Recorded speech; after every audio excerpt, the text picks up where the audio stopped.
फिर उससे अनेक लाभ हैं। मुझे पता नहीं योगी जी ने आपसे क्या क्या लाभ बताया, लेकिन एक संसार में आप अगर किसी से प्यार करते हैं तो आप नहीं जानते कि सूक्ष्म में उससे कितने लाभ होते हैं। अगर आप प्यार करते हैं और वो भी आपसे प्यार करता है तो दोनों के आदान प्रदान में एक बड़ी सूक्ष्म सी संवेदना होती है जो बहुत सुखदायी और शांतिमय होती है। पर आजकल ऐसा प्यार तो देखने को नहीं मिलता, ऐसी तो कोई व्याख्या भी नहीं कर सकता, ऐसे कोई सेंटिमेंट्स ही नहीं होते। एक दूसरों को नीचे गिराने में, इसकी उसकी गर्दन काटने में ही हम लोग लगे हैं। प्यार की तो बात छोड़ी, यहाँ तक कि जो बड़े भक्ति योग फलाना ठिकाना प्रीच करते हैं और बिठा कर लोगों से भक्ति कराते हैं, वो सब लोगों का ध्यान सिर्फ पैसा लेने पर है। ये समझ लेना चाहिए। इस पृथ्वी माँ को आपने कितना पैसा दिया है जो ऐसे सुंदर सुंदर फूल आपको दे रही है। पहली तो चीज है कि आप प्यार को खरीद नहीं सकते, खरीदा हुआ प्यार नहीं होता।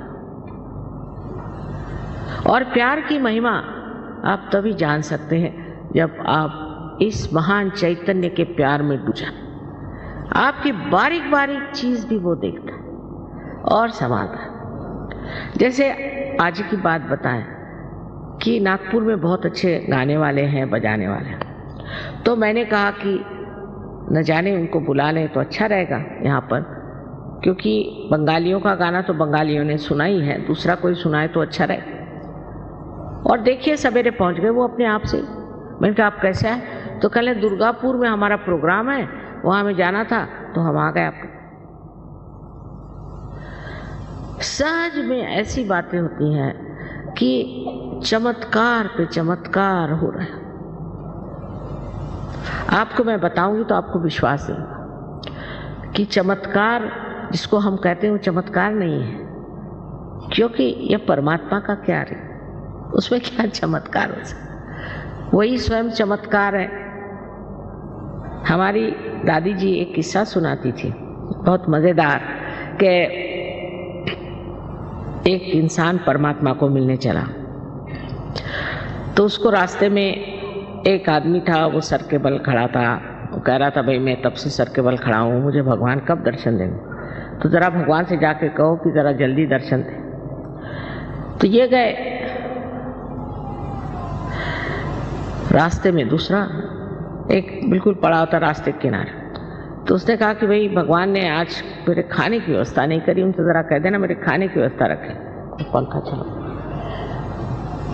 तो पंखा भी चला गया।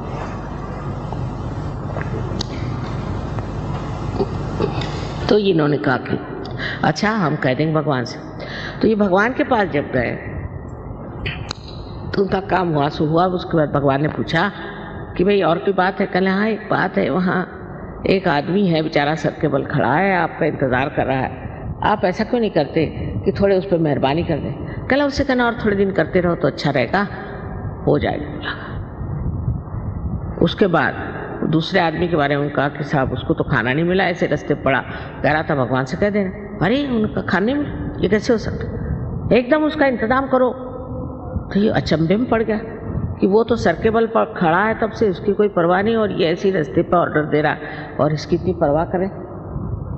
अब ये प्रेम की बात है। तो उनसे परमात्मा ने कहा अच्छा तुम ऐसा करो, तुम नीचे जा रहे हो ना, तो दोनों से एक ही बात करें। क्या बात? कि मैं भगवान के यहाँ गया तो एक सुई के टोक में से उन्होंने सुई के छेद में से एक उसमें से ऊँट निकाल दिया, बस इतनी बात करना था। तो ये आए नीचे, तो पहले इनको वो मिला जो कि सर के बल खड़ा था, फिर जरा उनका अच्छा भाई तुम ठीक आ जाओ, कहा कि अच्छा हम आएंगे कभी। भगवान ने कहा तो और क्या देखा तुमने? भगवान, अरे मैंने बड़ा आश्चर्य देखा कि उन्होंने सुई के छेद में से एक ऊँट निकाल दिया। अरे कहने क्या झूठ बोल रहे हैं, भगवान के यहाँ क्या हुआ है, तुम तो मुझसे झूठ बता रहे। अच्छा कहने फिर वो दूसरा आदमी था उसके पास, अरे हाँ खाने का तो इंतज़ाम हो ही जाता, मैंने सोचा ऐसे ही बता दें। तो और क्या देखा तुमने? तुम बताया कि एक आश्चर्य की बात कि एक सुई के छेद में से उन परमात्मा ने एक ऊंट को निकाला। अब इसमें जो सूक्ष्म बात है समझिए। तो वो कहता है इसमें आश्चर्य कौन सा? अरे वो परमात्मा है। वो ऊंट तो क्या दुनिया ही निकाल दे, न जाने विश्व के विश्व निकाल दे, वो परमात्मा है। तुम क्या समझते हो अपने को? ये एक नितांत विश्वास, क्योंकि आत्म साक्षात्कारी आदमी को उसका जो विश्वास होता है वो अंधा विश्वास नहीं होता, वो साक्षात में विश्वास। साक्षात कोई भी चीज अंधे से मान लेना ये मनुष्य के लिए शोभा नहीं देती। आप पहले इसका साक्षात करिए, पहले आप सत्य को जान लीजिए, और सत्य को जानने के बाद आप जानिएगा कि आप कितने महान और गौरवशाली हैं। अभी तो आप अपने बारे में कुछ जानते ही नहीं। जैसे कि किसी छोटे गांव में चले जाइए जहाँ बिजली नहीं कुछ नहीं, और टेलीविज़न ले जाइए और उनसे कहे कि देखो इसमें सब तरह की फिल्म आएंगी, फोटो आएंगे। ये कहला ये डब्बे में, इस डब्बे में, कहला हाँ इसी डब्बे में। जब उसका कनेक्शन हो जाता है तो वो हैरान, इस डब्बे में इस चीज़ कैसे है? ऐसे हम भी अपने को एक डिब्बा समझते हैं। और ख़ासकर बंगाल में मैंने देखा है कि इंसान बहुत निराश रहता है हमेशा, और रोने के गाने गाते रहता है, रोने में रहता है। अब दिन बदल गए, ये समझना चाहिए कि नया समय आ गया। ये बड़ा एक विशेष समय, इसको मैं ब्लॉसम टाइम कहती हूँ, बसंत बहार कहती हूँ। लेकिन बहुत से लोग इतने निराश हो गए, इतने निराशा में फंसे हुए हैं कि वो समझ ही नहीं सकते कि इस निराशा के बाद एक बड़ी भारी सुबह होने जा रही जो सारे दुनिया में छा जाएगी, और वो आज का समय। पर वर्तमान को हम नहीं जानते, और वर्तमान असलियत है। तो विचार उठे नीचे गए, फिर विचार उठे नीचे गए, उसके बीच में एक जगह है जिसे विलंब कहते हैं, पॉज। वो विलंब को हम नहीं पकड़ पाते जहाँ वर्तमान है। या तो आगे की बात सोचे, पीछे की, जैसे अभी जिनको जाना है वापस सोच रहे होंगे कि अब ट्रैम मिलेगी नहीं, बस मिलेगी नहीं, ये है नहीं वो नहीं है। या तो पिछली बातें सोचते रहे। और मैं अगर कहूँ कि अभी वर्तमान में आप खड़े हो जाइए तो नहीं हो सकता, क्योंकि एक विचार उठा खत्म, दूसरा विचार उठा खत्म, और हम उसके ऊपर में नाचते रहते हैं। लेकिन जब कुंडलिनी जागृत होती है तो ये विचार लंबाकृत हो जाते हैं, ऐसे रिलैक्स हो जाते हैं, लंबाकृत, और उसके बीच में जो जगह बन जाती है और वर्तमान में आप खड़े हो जाते हैं। और जब आपका चित्त वर्तमान में होता है तो आप कुछ नहीं सोचते, निर्विचार, और निर्विचार में आनंद झरने लग जाता है। अब जैसे यहाँ एक बड़ा सुंदर कारपेट है, एक उदाहरण के लिए, तो मैं कहूँगी भाई कितना सुंदर है, अब मैं करिए मेरा है तो मेरे लिए सर दर्द हो जाएगा कि भाई ख़राब ना हो जाए, ये नहीं वो नहीं, इंश्योर करो, सब जो होते हैं प्रॉब्लम्स कोई चीज़ पाने की।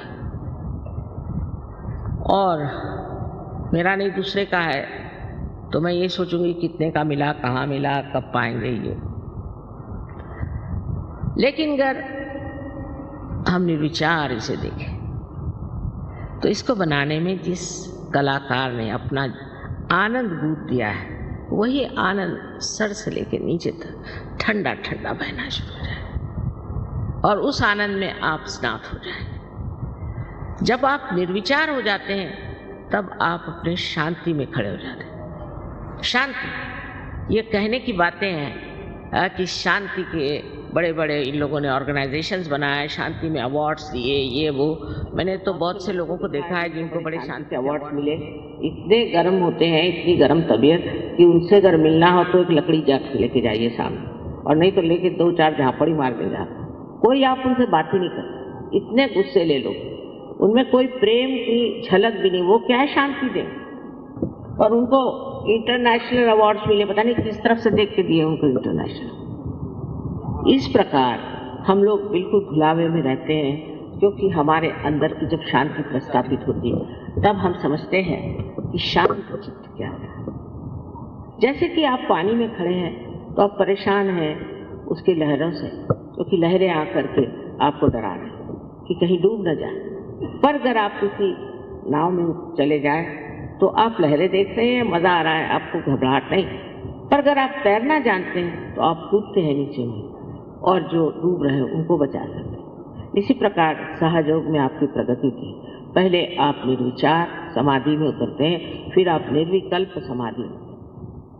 कभी कभी ये किसी को दोनों एक साथ मिल जाते हैं। ये बड़ी आश्चर्य की बात है, दोनों चीज एक साथ घटित होती है और इसमें इंसान जो है उस शांति को भी प्राप्त करता है और उन शक्तियों को भी प्राप्त करता है जो उसके अंदर निहित है। पर उसका कोई वो ये नहीं कि उसके लिए बाल मुंडा ले या उसके लिए भगवा वस्त्र पहने, कुछ ये सारे भाव अंदर। आपको तो राजा जनक की कहानी मालूम है, मुझे नहीं बताना चाहिए, पर जैसे अब मैं गृहस्थ हूँ, मेरे पति ऐसे ऐसे हैं, चलो उन्होंने कहा तो कपड़े पहन लिए अच्छे, कहा तो जेवर पहन लिए। जब किसी चीज को पकड़ा ही नहीं तो छोड़ेंगे क्या? अगर आपने पकड़ के रखा है तो आप छोड़ सकते हो, पर अगर पकड़ा ही नहीं तो छोड़ो क्या? इस तरह की स्थिति जो है संन्यास्त अंदर से होती है, बाह्य से दिखाने की स्थिति नहीं होती। बाहर से तो कपड़े सन्यासी के पहले, अंदर धंधे चोरों के, इसका फायदा क्या? तो ये जो ढोंग है ये सब खत्म हो जाता है, क्योंकि मानव अपनी इज्जत करने लगता है, अपना मान उसको होता है, उसके अंदर एक तरह की चमक आ जाती है कि मैं क्यों, मुझको क्या करना। और ये आत्म साक्षात्कारी लोग ही दुनिया में बड़ा बड़ा नाम करते हैं। जैसे अपने तिलक साहब, तिलक आत्म साक्षात्कारी थे, इसमें कोई शक नहीं। इब्राहिम लिंकन थे, वो आत्म साक्षात्कारी थे। शास्त्री जी थे, वो आत्म साक्षात्कारी। हमें तो हम कहते हैं कि जो लोग आत्म साक्षात्कारी नहीं, वो कभी भी सत्य पे टिक ही नहीं सकते। आप कोई भी ऑर्गेनाइजेशन ले लीजिए, बस झगड़े शुरू आपस में। क्यों? क्योंकि असत्य पे खड़े हो, इसीलिए सब डामाडोल हो रहे हैं। तो पहले आपको प्राप्त करना चाहिए कि अपनी अंदर की शांति। इस शांति को प्रस्थापित किए बगैर आप कोई भी विश्व में शांति नहीं कर सकते। अब ये कहना कि जिसको जाना है अभी चले जाए, जिस वक्त में हम जागृति का कार्य करेंगे तब उठ के जाने की कोई जरूरत नहीं। दोनों हाथ हमारी तरफ करें।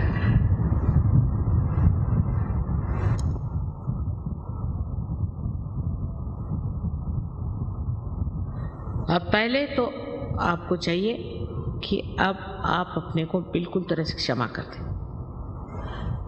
इस वक्त अपनी गलतियां और पाप पुण्य जोड़ने की जरूरत है।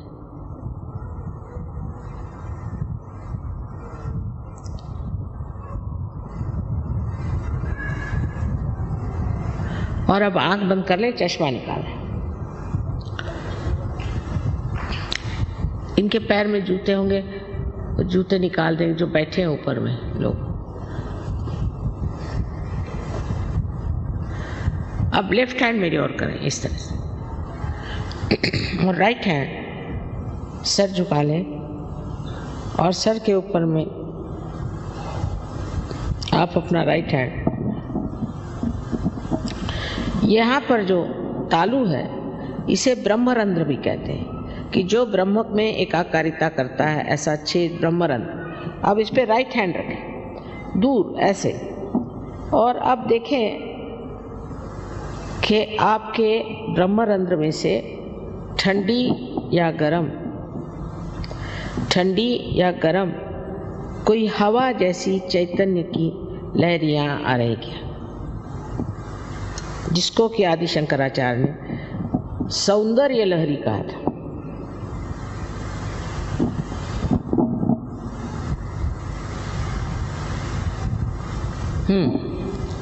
नीचे सर झुका है, नीचे सर झुका। अब मेरे और राइट हैंड करें और फिर से अपना सर झुका है, और लेफ्ट हैंड से अब देखें, सर पे हाथ नहीं रखें, सर से दूर सर झुका, लेकिन शंका नहीं करने की। आप ही के सर से ठंडक आ रही, शंका नहीं करनी, सर झुकाए।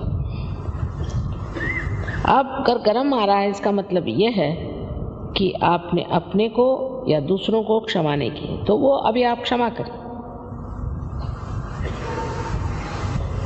और इस वक्त ये मांगना है कि हमें माँ आत्म साक्षात्कार दीजिए। आप मांगिए मन में कि माँ हमें कृपया आत्म साक्षात्कार दीजिए। मैं ज़बरदस्ती नहीं कर सकती, मैं आपकी जो स्वतंत्रता है उसको नहीं छू सकती, क्योंकि अगर स्व का तंत्र बताना है तो उसके लिए ज़रूरी है कि आपकी इच्छा से सब होगा।